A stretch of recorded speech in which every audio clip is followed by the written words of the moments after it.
Je parle beaucoup du cyclone parce que, en fait, les gens ne me connaissent pas, mais j'ai commencé d'abord par le cyclone depuis 1956. J'avais 6 ans. Et depuis 1956, à Pointe-à-Pitre, j'ai connu le cyclone Betsy. Et le cyclone Betsy m'a fait prendre conscience de beaucoup de phénomènes liés au cyclone, en particulier les problèmes de surpression, de dépression, etc. Et depuis 1956, je considère que je fais du cyclone. Et je stocke des informations, des données, des documents depuis les années 50 jusqu'à aujourd'hui. Et j'ai une pile de documents anciens dans mes archives. Et j'ai un ami, un camarade, un collègue qui fait pareil, mais qui est encore pire que moi, parce que lui, il fait ça par passion, alors que moi, j'étais, disons, un amateur éclairé. Et donc, j'ai commencé à faire le cyclone avant de faire l'électronique, avant de faire de la télévision, tout ça en technique, hein. Et avant de devenir ingénieur. Et c'est grâce à la soufrière que j'ai fini par faire de la volcanologie et du tremblement de terre. Je suis un passionné depuis tout petit. Depuis tout petit, je bricole, je démonte des moteurs, je démonte des boîtes, j'étais un décaleur de machines. Et je remontais les machines, j'ai fait beaucoup de maintenance, beaucoup de réparations, jusqu'à aujourd'hui d'ailleurs. Mon électroménager, 9 fois sur 10 avant que je le jette, il est passé 3-4 fois entre mes mains pour une réparation. Et au bout de certains temps, j'ai fini par me lasser et de changer d'appareil. Donc je continue toujours à bricoler et toujours dans la technique. Et je suis un passionné de technique, passionné de la planète Terre, passionné de géographie, passionné de phénomènes qui régissent notre vie et notre planète. Et donc c'est pour ça que je suis peut-être un peu effectivement pris par ma passion. Il ne faut pas se confiner, il faut s'enfermer, il faut rester à l'intérieur d'une maison, il faut se mettre à l'abri, mais il ne faut pas fermer hermétiquement, je dis bien hermétiquement une maison. Et c'est d'autant plus facile maintenant que les maisons, beaucoup de maisons maintenant ont des baies vitrées, et qui fait que la maison est beaucoup plus étanche qu'une maison fermée avec des volets en bois, ou avec des persiennes en bois. Ce qui fait que lorsqu'on a une maison qui devient étanche, eh bien, elle aura tendance à gonfler sous le passage de la dépression, parce qu'un cyclone c'est une dépression, c'est une baisse de pression atmosphérique à l'extérieur, alors que votre maison est fermée avant l'arrivée du cyclone, donc avant l'arrivée de la dépression.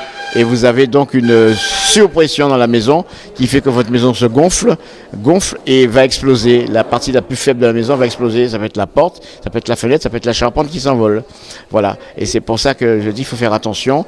Le terme confinement n'est pas le bon terme. Il faut s'enfermer, il faut se mettre à l'abri, mais laisser une fuite d'air à l'opposé de l'endroit d'où vient le vent, de façon à dépressuriser la maison.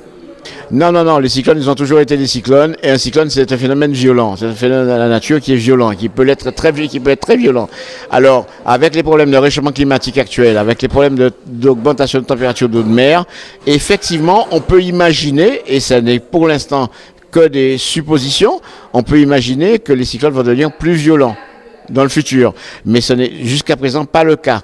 Dans la base de données que nous avons depuis 1851 jusqu'à aujourd'hui 2024, on n'a pas de phénomène plus violent qu'avant, globalement. Mais ce n'est pas étonnant qu'il puisse devenir un jour plus violent parce qu'on a du réchauffement climatique et parce qu'on a de l'augmentation des températures de la planète. Et ça, c'est tout à fait logique de l'imaginer, mais ce n'est pas encore d'actualité. Absolument, il est important d'informer la population aux différents risques. C'est vrai que ce sont des manifestations qui reviennent chaque année.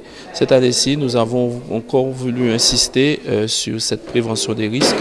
Nous avons comme parrain de cette manifestation M. Christian Ténor-Amazac, et donc il nous fait part et nous présente ces différentes expériences, aussi bien en matière sismique, volcanique, ou encore quand il s'agit de parler des cyclones.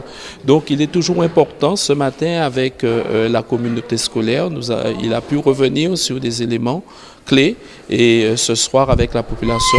Il est important que cette population s'informe, il est important que cette population se prépare, parce que, comme on le dit toujours, il est préférable d'être prêt que de rester dans l'attente d'un terrible événement. Voilà ce qu'on disait. Absolument, parce que c'est vrai que quand il y a des sujets importants, très souvent, nous sommes très nombreux à se déclarer experts, mais quand nous avons de véritables experts déjà sur notre sol de Trois-Rivières ou sur le sol de la Guadeloupe, il est important de bénéficier de leur expérience, de leur savoir, de manière à ce que nous soyons réellement prêts au cas où. Voilà.